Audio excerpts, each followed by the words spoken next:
Security operatives take over the premises of the Supreme Court ahead of the presidential election petition judgment. The courtroom is quite busy as senior lawyers and top government dignitaries exchange pleasantries ahead of the day's proceedings. Just before the commencement of the judgment, the Apex Court approved the live broadcast of the proceedings.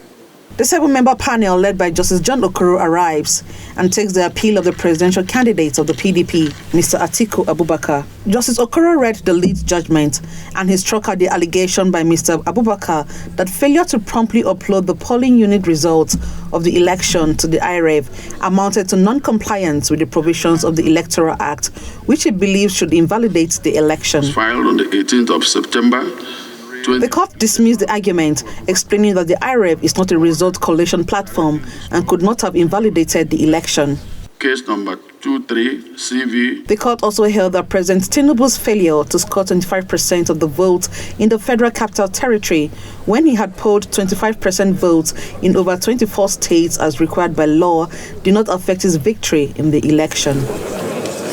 The court also held that Atiku failed to prove his allegation of widespread rigging during the election or that he won the election. Justice Okoro held that there was no merit in the appeal and subsequently dismissed it.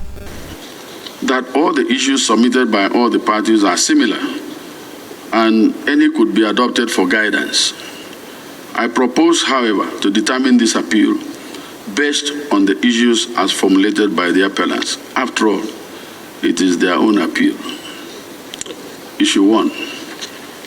The thrust of Issue 1 is whether the lower court was right in refusing to hold that the failure of the first respondent to electronically transmit results from polling units nationwide for the collation of results introduced by the Electoral Act 2022 and specified in the regulations and guidelines for the conduct of elections 2022 and manual for election officials 2023 does not amount to non-compliance, which substantially affected the outcome of the election.